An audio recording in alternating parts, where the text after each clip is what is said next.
Hi, this is Tom Kemp. I'm the CEO of Centrify Corporation. Thank you for joining us in one of these ongoing videocasts or webcasts or whatever you want to call them, where we talk in depth about the Centrify direct control technology. And today I'm joined with David McNeely. David is our Director of Product Management, and what David's going to be talking about is our Macintosh support. Now, we've already covered a lot of the architecture in separate conversations, but I think it's just might be good just to give an overview of what we offer specifically for the Mac environment. But before we have you start talking about it, it might be nice to talk a little bit about your background. Sure. I'm Director of Product Management here at Centrify. Yeah. And I previously worked at Netscape, where I was Director of Product Management of the Netscape Directory and Security product line. Mm-hmm. So quite a bit of experience on the directory and security infrastructures. Okay, great.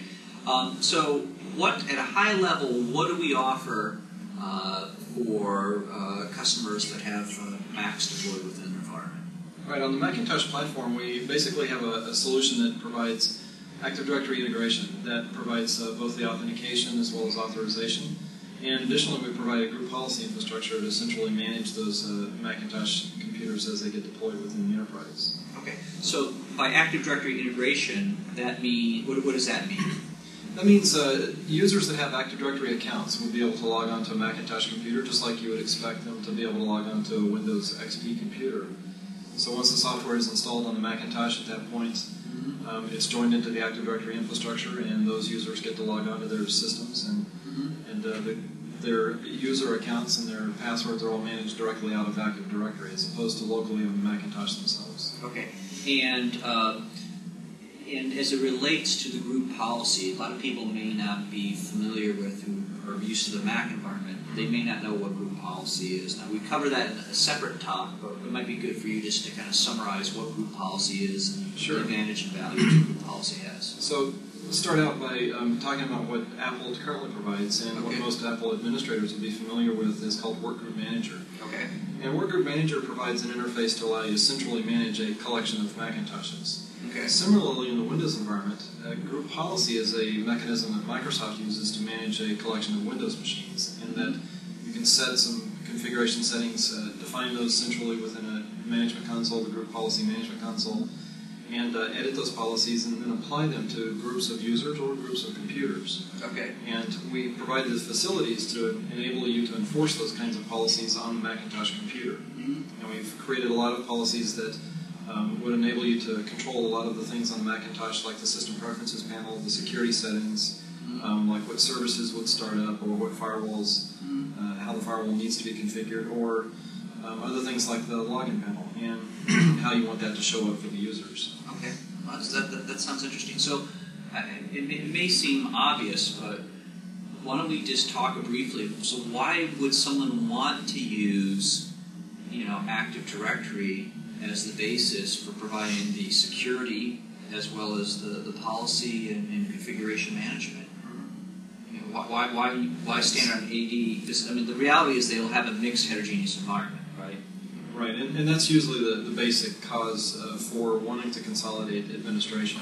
Okay. And that most organizations have a predominant installed base of Windows machines, and in that installation of Windows machines, they're already using Active Directory users and computers in order to manage the user accounts and the computer accounts as well as groups. Yeah. And they're typically already using group policy as a way to manage the configuration of those systems to make sure that the security policies are enforced consistently across the enterprise. Yeah. So as the Macintoshes get used within marketing departments and advertising departments or engineering departments, or even in higher education or K through 12, we find that in a lot of cases there is a mixture of those two environments. And it's simply easier to consolidate administration within the Active Directory infrastructure, since we can tie the Macintoshes directly into that infrastructure that exists. So it sounds like the benefit from a IT administration perspective is that by consolidating tools, there's just better productivity and more consistency, right?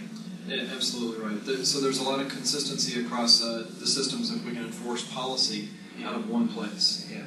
Setting a screensaver timeout and enforcing password to be used for unlocking the screensaver is easily done within group policy and make it consistent across Windows and Macintosh systems. No, it's interesting. I mean, it wasn't, like, one customer of ours, I mean, that was like, you know, if you have that, I mean, they were actually not, they were having some SOX issues because right, of that. it was a regulatory requirement. So we're going to walk through that scenario in a little bit more detail. If you open up the Macintosh System Preferences panel and look at the two settings, one setting for setting the screensaver and how often, how much inactivity before it turns on, yeah, as well as the other setting that requires the user to type a password to unlock the screensaver or even wake the computer from sleep. Yeah. Those turn out to be end-user preferences that are not settable in other ways. And of course, by default, the users are going to say, I don't want to deal with this, right? Right, it becomes a hassle to the user. So Workgroup Manager from Apple can't control that. Right. And so the other thing is, you know, if you start integrating into Active Directory and once the user logs on, they've got a credential that can now be reused to gain access to other resources. At that point, you really want to be able to make sure that you're enforcing the policy so that, you know, if I walk away from my desk, that my computer is locked such that, you know, somebody can't just walk up and gain access to another system on the network. Mm-hmm.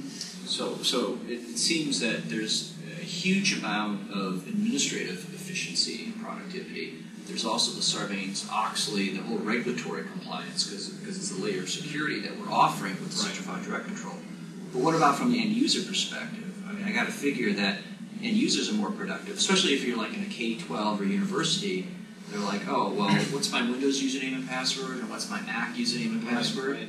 So we've had several universities that have told us that they use the registrar is the one that creates the Active Directory account for the student when they register for classes, and at that point they have an Active Directory account. Well, that works for the Windows computers, but doesn't work for, you know, the Macintosh lab over in the math department or the, you know, the Solaris lab over in the computer sciences department. Mm-hmm. And so with our software, we can at least enable the administrator for each of these labs to enable those existing user accounts to be able to gain access to these computers. Mm-hmm. And in that sense, the student really only needs to keep up with one user ID and one password for gaining access to any of those different systems. So it makes them a lot, so definite, I mean, so there'll be an IT benefit, because probably reduction simplifies the provisioning process, and it reduces, from an IT perspective, it reduces calls to help desk for forgotten usernames and passwords. And then also it probably facilitates the ability to get people up and running on a Mac a lot sooner. Yes. All of those are true. It definitely makes it a lot easier for the user to gain access to the system. Another thing that's a benefit with using group policy is that by supporting the loopback processing mode, we can enable those administrators and for each of those labs to be able to set up end-user preferences within the system preferences panel that is unique to their specific lab. Okay. So there's with the way that group policy gets applied, a lot of times it's applied specifically to the user or applied specifically to the computer for computer settings, and obviously for the user on user settings. So what's loopback filtering, and why is that especially applicable to the Mac environments? It's actually something that Microsoft enforces for Windows computers as well. Yeah. But it becomes a benefit when you start looking at needing to be able to apply different policies for the same user, but on a different machine. So if I log onto a Windows machine in one department, you might want, let's say my screensaver inactivity timeout set to 20 minutes. But in the computer science lab, maybe you want that set to be 5 minutes. Yeah. And since it's a user preference, you can now use loopback processing to set that for the specific lab. It gets activated when the user logs on, since it's a user policy. Okay. But it's set uniquely for that particular lab, so that the administrators that manage the labs, remember they also manage independently their particular lab, want to be able to set this policy unique to their lab and make sure the settings are applied the way they want it to for that lab of systems. Okay. Well, that sounds like a good capability. So now, Apple provides some Active Directory integration in the box, and so we won't debate what they have, how well that works or whatever. But what are some of the top differences between what we offer with Centrify and the Direct Control product and what people get with Apple? Sure. So Apple's done a pretty good job of tying the computers into Active Directory. So it would seem on the surface that they provide very similar functionality. Yeah. And the biggest benefit that Direct Control provides is consistency across the environment if you have a mixed environment where you would need to install the product on both Macintosh systems as well as, let's say, Red Hat systems or SUSE or Solaris. I mean, because people like universities, they'll have lots of different they'll kinds have of systems. Linux desktops, they'll have Linux servers, Unix systems, etc. So obviously, Apple only offers the product for their platform. Right, and the other one is consistency for the IT staff. At least they understand how direct control would work, and it would be consistent across the all heterogeneous systems that they offer within the environment. So Apple offers an Apple-centric solution. We offer a solution that covers 60-plus different flavors of Unix, Linux, and Mac, and of course the application support. Exactly right. So what else is different? So the other big difference is that we offer this concept called zones that allows us to group systems together in order to control access as well as delegate administration. Okay. And really on the administration side, there's a big benefit in that we find a lot of times that there's different collections of Macintoshes across the organization. Okay. So a little bit more obvious example is the higher education where you have different labs. Yeah. And the administrator for the specific lab wants to be able to control who can get to his lab. Yeah. Now, obviously, he wants to be able to control that and keep it separate from the other administrators that manage other labs. Yeah. And so with our zone concept, we can allow or grant that administrator the right to manage. So in that university setting, they don't want people from the liberal arts college to go into the engineering lab, fire up and start using the Macs. They only want the engineers to use it as well. Right, and they obviously don't want the administrator for the liberal arts to be able to manage who can gain access to the systems over in the science lab. So that zoning technology is key, and so and especially when you have the environment where you want to actually set up groups in terms of not only who can access, but as you said, who can administer. Because I assume the Mac administrator for the engineering department, or an engineering department in a university, or the marketing department in a corporation, you don't want him setting up, for the execs, the accounts that for people to access the CEO's Mac.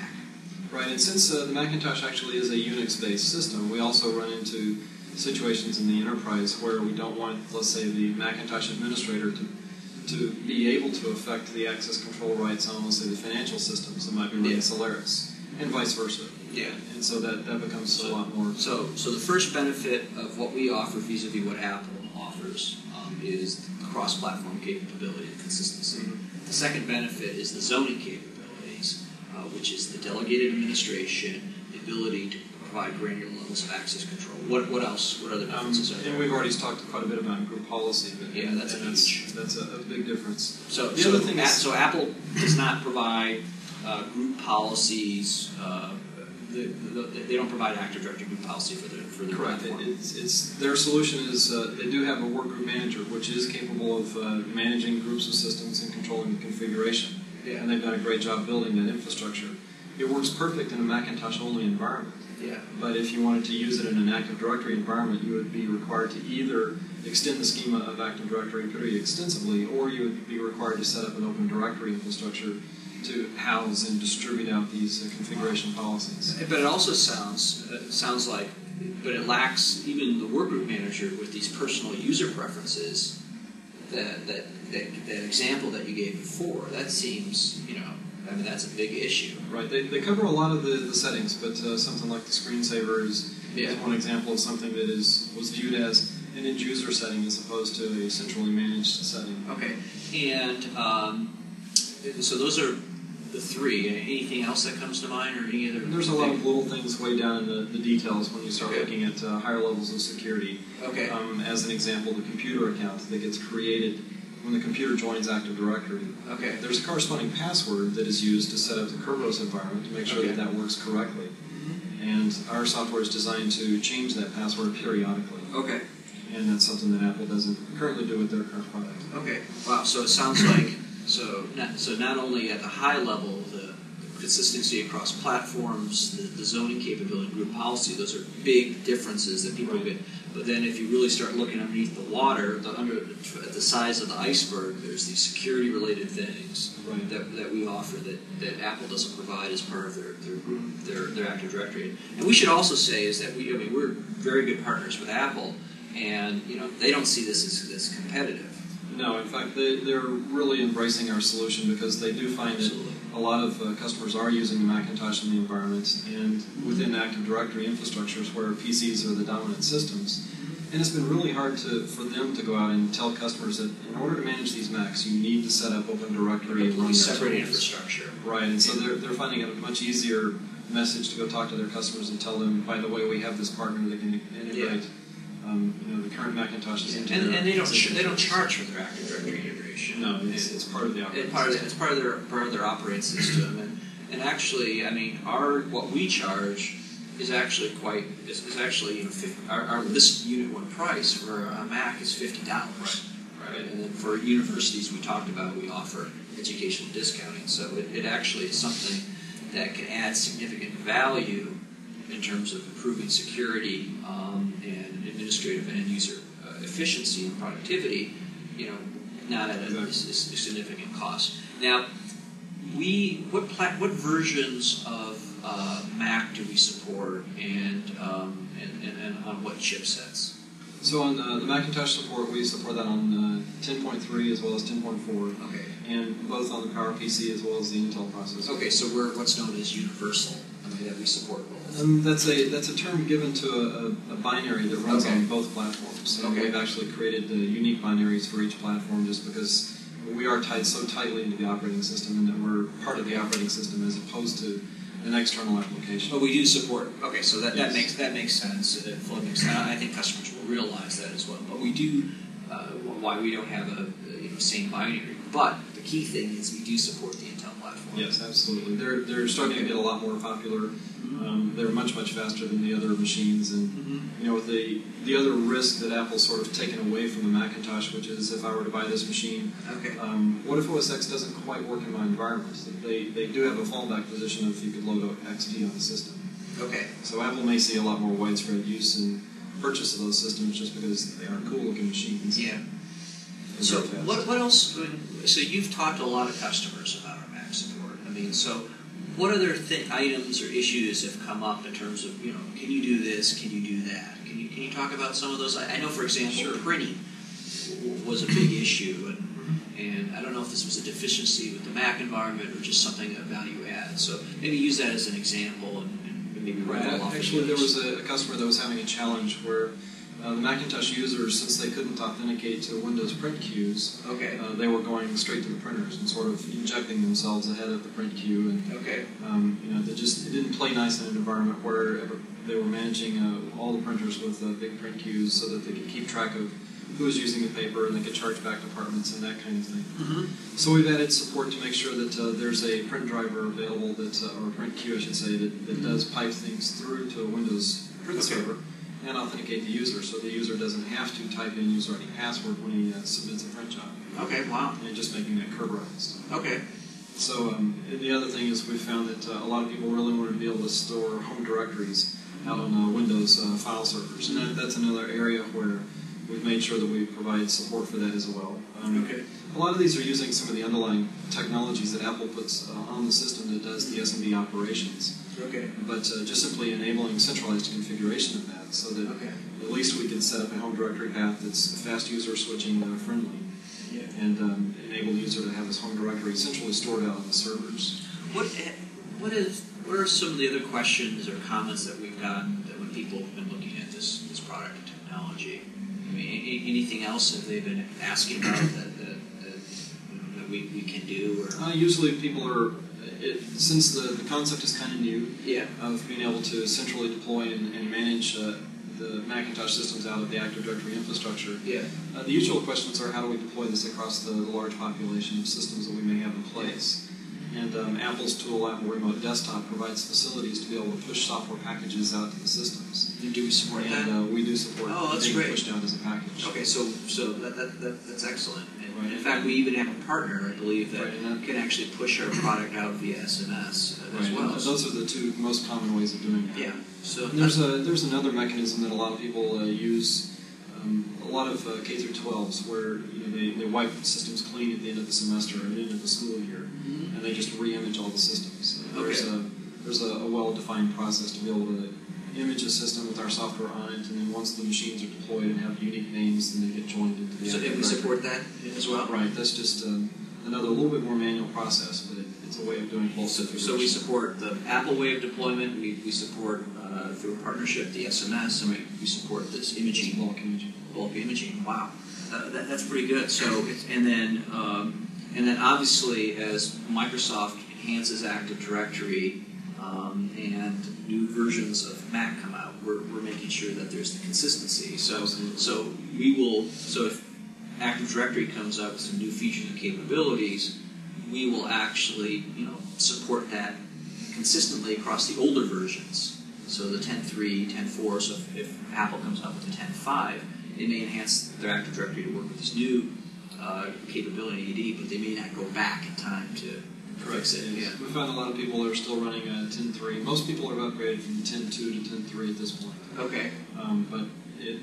So there's a lot of, since it does cost money to an enterprise organization to upgrade from one version to the next. Okay. We do provide that consistency across the versions. Yeah, which is also just another added value.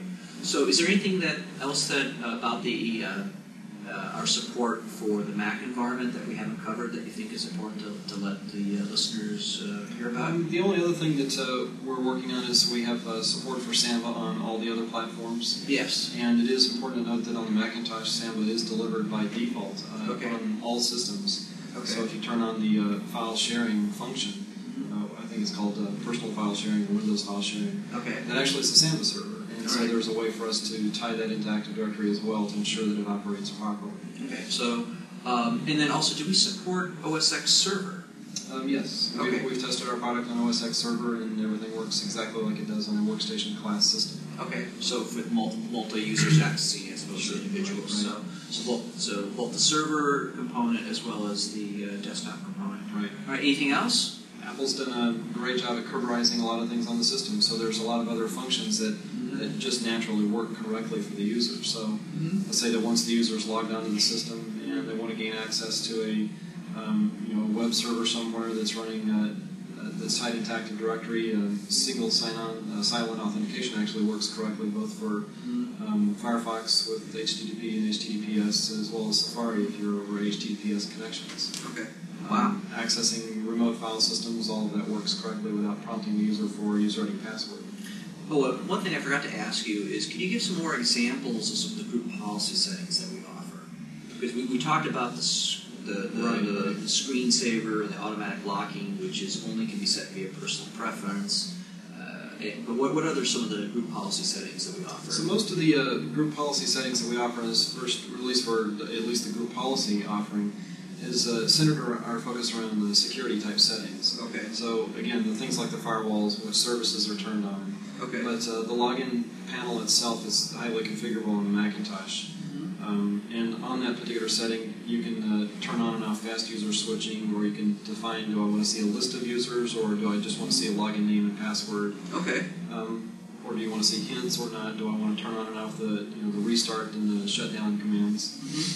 And then on the security panel, there's quite a few other settings that we can control as well, like whether or not passwords are required for unlocking secure preferences. Okay. So there's a lot of preferences that have a little padlock on the screen, and we can force that to be required for any of these users that are trying to gain access. One of the other things we do on all operating systems that's very applicable to the Macintosh is that they've done a lot of work to lock down the system to make sure that root is disabled and that you have to be designated an admin in order to perform these administrative functions. And that's actually controlled by sudo behind the scenes. And so we have direct manipulation of sudo, and that via group policy. So that means that we can apply a sudo group policy to the computer and grant a specific Active Directory group the rights to have these sudo permissions, so that you can then control who gets these administrative permissions by managing the group membership within Active Directory as opposed to locally on each independent box. But you could also have that kind of a policy follow the user around, so that no matter where I log on as an admin, I get these specific rights within the system. Yeah, it's just it seems like yourself and the team that has developed this Mac support for Centrify, it sounds like it's really well thought through, and that we offer a very powerful solution. I was really struck by a couple of our customers saying, if you just had this one feature, this one group policy setting or whatever, we would not get dinged with Sarbanes-Oxley, our lives would be easier. So it seems like in terms of allowing people to manage mixed environments, it's just it's a big step up. Yes, we've certainly had, we have to our advantage the direct control product itself that works across all systems, builds out group policy as a common infrastructure, and it's very easily extended. So we've had several customers that have said, I've got this other application I'd like to control. Yeah. And it's very easy for them to take the infrastructure that we provide and add their own interface within the Microsoft tool set, as well as the enforcement on our side, on the agent itself, in order to control that. So it's a very extensible infrastructure that allows us to very rapidly create new policies and put more things under control. Okay, so we actually have a separate webcast about our group policy architecture and infrastructure, so definitely check out that webcast if you want to learn more about that. We also have other webcasts that talk about our overall architecture and our integration with third-party web applications, some of which David talked about briefly here. So thanks, David. That was a great session. And so we're going to sign off right now. I appreciate you taking the time.